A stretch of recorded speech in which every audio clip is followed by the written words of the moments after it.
So what do you think the toughest thing is about being an artist? You don't ever arrive, which is a blessing and a curse, because it's a constant journey of not being sure about what you've done. I think individual paintings, you can finish one and in your heart, you know you've nailed it in a way, right? That it's what you were striving for and it's there.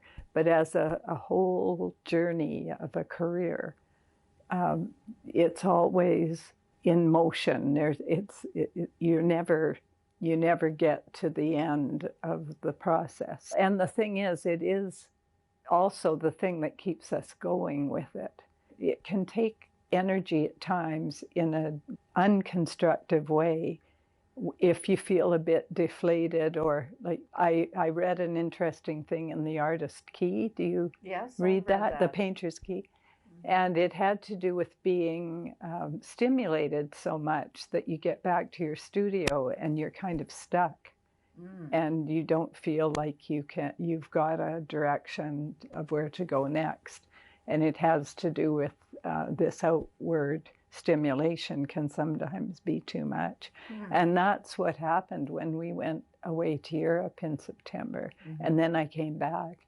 And I went through a period that seemed a little bit scary, because it was about a month and a half of thinking that sort of imposter syndrome, that I'm not really that good and what am I doing anyway?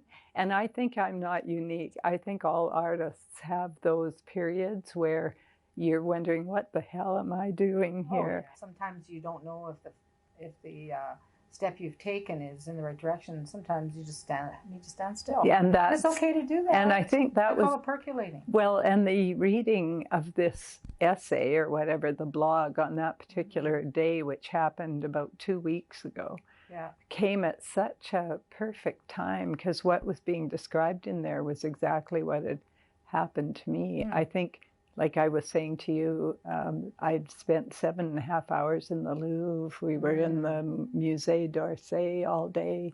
We just went continually into galleries, and just walking down the streets of these cities is an experience from an artistic point of view.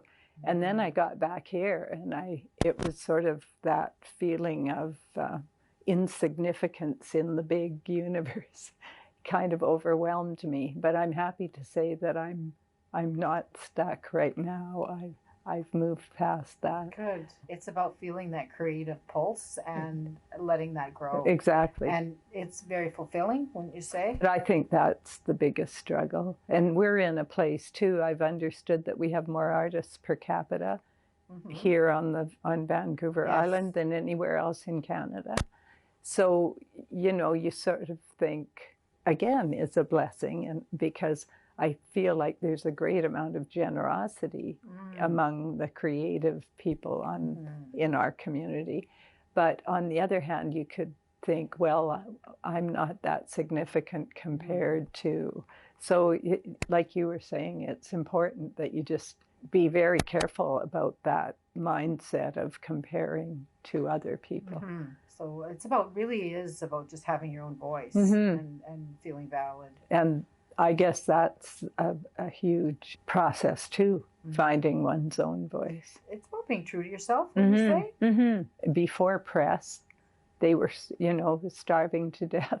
Some lived in the lap of luxury, depending. But then there's compromises with that life. And I think today it's the same. There's compromises when we're catering to wealthy clientele. Yeah, exactly. But if you're really being pure and you're in a situation, which sounds like you are, where you can just do your work. Yes. You've worked all your life. Yeah, I'm fine. That's been such a blessing. Yes, and you can do whatever you want. Yes. That's good. And that's true. So I was just going to ask too, I was thinking here, what motivates you just to keep going, and not give up, to follow through? You started a project, this recent one with the moonlight, and so is it the paint? Is it the process? Is it the thought of why you're doing it? Well, I think it's the each particular painting is another challenge in terms of what's in here, ending up out there.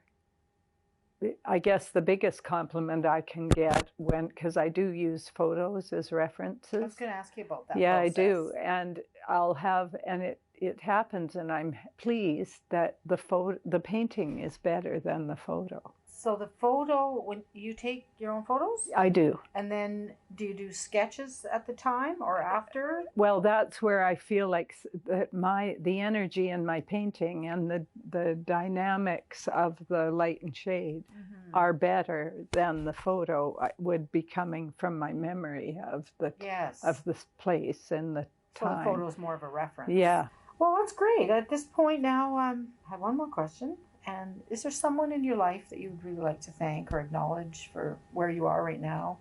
There isn't one person that I can really think. I'm sure I'll get out of here and think, oh, I should have said so-and-so. But Don McNamee was my teacher in high school that sadly passed away just a couple of years after I graduated from high school.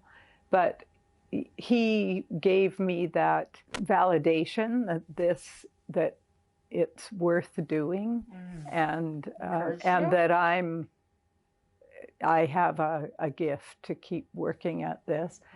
One of the things he'd always say was, well, nothing ventured, nothing gained. And it's still, over 50 years later, I still remember that phrase, Yeah.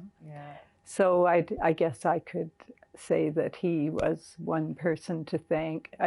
The world around artists isn't so, the world of non-artists. I mean, other than that, they like to buy paintings. Parents and I guess this comes from my counseling, that you don't get many parents who are saying, yes, be an artist.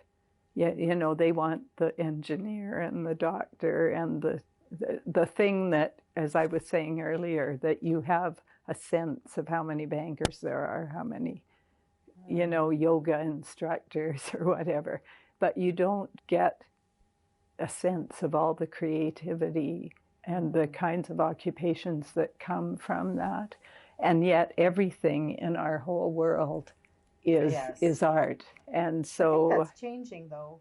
Well, it's not the same here. Like, this is an exception on Vancouver Island. Right? Because you have so many creative people here. The one and maybe the first, and maybe there was one more, Fine Arts Career Fair in Calgary at the high school I worked at. It had never been done before. And to my knowledge, it wasn't done as a matter of course after that. And I had every conceivable artistic individuals representing fashion designers, pattern drafters, graphic artists, conductors, a conductor of a symphony, set designers. I had all these careers, and so it took the same form as any other traditional career fair, but it was restricted to creative endeavors. And, I'm sure that a lot of people, it hadn't even occurred to them that, this is how people make their living. There was a golf course landscape architect who traveled the world designing golf courses, the father of one of our students. And the conductor was another father of one of our students. He was the conductor for the Philharmonic in Calgary. So in any case, that's a moment I was proud of, because it was kind of like the community of students. We had 1,800 students in the school, and parents of the 1,800 were all given an introduction to all the ways that you can earn a living in the arts. I always say, play to your strengths. Yes. That you can't make somebody something they're not. If someone has a creative spirit, yes, for you to introduce them to many avenues to be able to use that creativity in a career is a great accomplishment. Oh, I think it's wonderful. Because it was lovely talking to you. Nice to talk to you too. I didn't mean to cut you off. It's okay.